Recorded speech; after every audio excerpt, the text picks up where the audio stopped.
ഞാനിവിടെ വെക്കാൻ പോണത് നാടൻ വറുത്തരച്ച സാമ്പാറാണ്. അതിനാവശ്യത്തിനുള്ള സാധനങ്ങളാണത്: പരിപ്പ് വേവിച്ചത്, തേങ്ങ, ഉലുവ, കായം, കൊത്തമല്ലി തള, കരുവേപ്പിൻ്റെ ഇല, കുമ്പളങ്ങ, മുരിങ്ങക്കായ, തക്കാളി, മല്ലിപ്പൊടി, പുളി ആവശ്യത്തിനുള്ളത്, മഞ്ഞൾപ്പൊടി, കടുക്, ഉപ്പ്, എണ്ണ. ആദ്യം ചീഞ്ചട്ടി വെച്ചിട്ട് നമ്മൾ ഈ മസാലകളൊക്കെ ഒന്ന് വറക്കുക. തേങ്ങയും മസാലയും സ്പൂൺ എണ്ണ ഒഴിച്ചാൽ മതി വറുത്തെടുക്കാൻ. ഒഴിച്ച വെളിച്ചെണ്ണ നല്ലപോലെ കാഞ്ഞു. ഞാൻ അതിലേക്ക് കായം ഇട്ടിട്ടുണ്ട്. അത് നല്ലോണം മൊരിഞ്ഞതിന് ശേഷം കായം നല്ലോണം മൊരിഞ്ഞും കൊണ്ടിരിക്കുന്നുണ്ട്. ഇനി ഇതിലേക്ക് ഉലുവയിടാം. ഉലുവ ഒന്ന് ചുവന്നതും തേങ്ങയും കരുവേപ്പിലി കൊത്തമല്ലി അതിലിട്ട് വറക്കണം.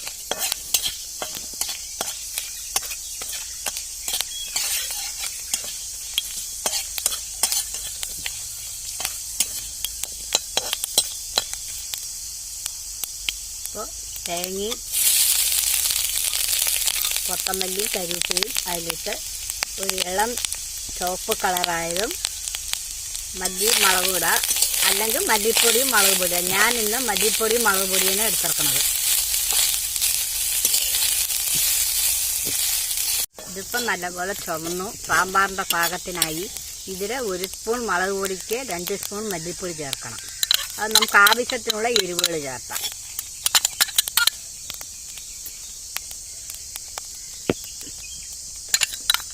എന്നിട്ട് ഒന്ന് ചൂടായാലും വാങ്ങി അരയ്ക്കണം.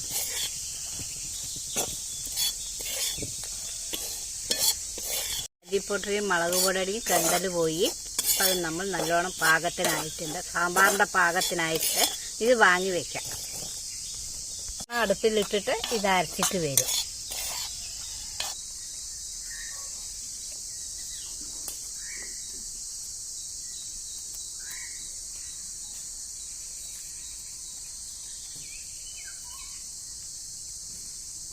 ഇടാൻ വേണ്ടിയിട്ട് പാത്രം അടുപ്പിൽ വെച്ചിട്ടുണ്ട്.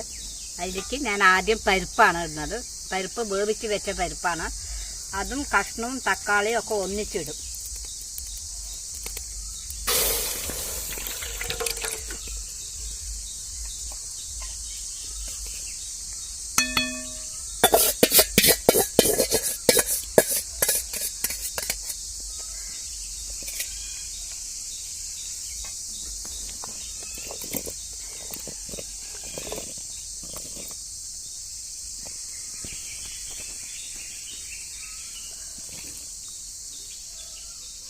ഇതിലിനി മഞ്ഞൾപ്പൊടി ഉപ്പ് ഇട്ട് കൊടുക്കണം.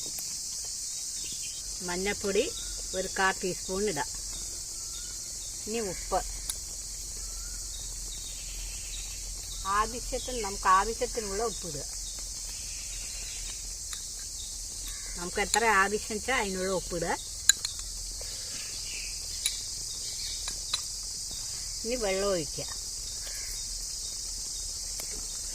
ഇതിൽ വെള്ളം ഒഴിച്ച് കഷ്ണം വേകുമ്പോഴേക്കും മസാല അരച്ചിട്ട് വരണം.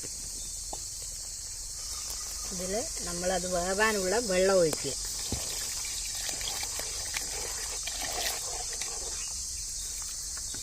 നല്ലപോലെ വെന്ത് കഴിയുമ്പോഴേക്കും ഞാൻ മസാല അരച്ചിട്ട് വരാം.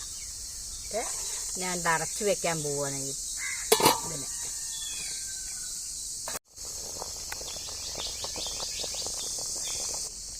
കഷ്ണം നല്ലപോലെ വെന്തു. ഇപ്പോൾ നന്നായി വെന്തു. ഇപ്പം നമ്മൾ പുളിവെള്ളം ഇതിലേക്ക് ഒഴിക്കാം.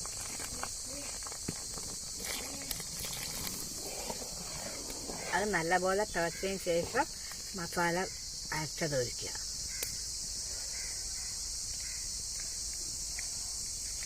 നല്ലോണം തിളച്ച് കഴിഞ്ഞത് നമ്മൾ ഈ അരച്ച് വെച്ച മസാല അതിലിട്ടിടുക. എന്നിട്ട് പാകം പോലെ വെള്ളം ഒഴിക്കുക.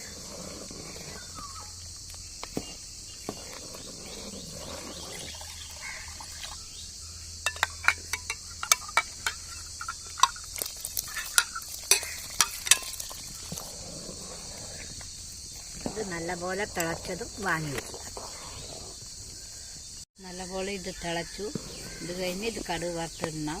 കടുക് വറുത്ത് നല്ല ടേസ്റ്റാണിത്. വേറെ എളുപ്പ പണിയാണേനും അധികം എണ്ണ ചിലവും ഇല്ല ഇതിന്. ഞാൻ ചെയ്ത സാമ്പാർ നിങ്ങൾക്ക് ഇഷ്ടപ്പെട്ടു വെച്ചാൽ നിങ്ങൾ എനിക്ക് ലൈക്ക് ചെയ്ത് കമൻറ്റ് ചെയ്യും. സാമ്പാർ നല്ലപോലെ തിളച്ചു. ഇനി നമ്മളിതിനെ വാങ്ങി വയ്ക്കാം. ഇപ്പോൾ കടുക് വറുത്തിടാനുള്ള എണ്ണ ഒഴിക്കാം. കുറച്ച് ഒഴിച്ചാൽ മതി. ഇപ്പം നമ്മളിതിലേക്ക് കടുകിടാം. കടുക് ഇട്ട് കഴിഞ്ഞതിന് ശേഷം കരുവേപ്പിൻ്റെ ഇലയും മുളകും അതിലേക്ക്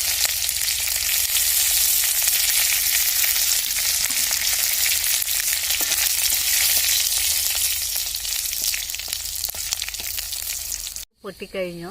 നല്ലപോലെ ആയി. ഇതിനെ നമ്മൾ കൂട്ടാനിട്ട് ഒഴിക്കും.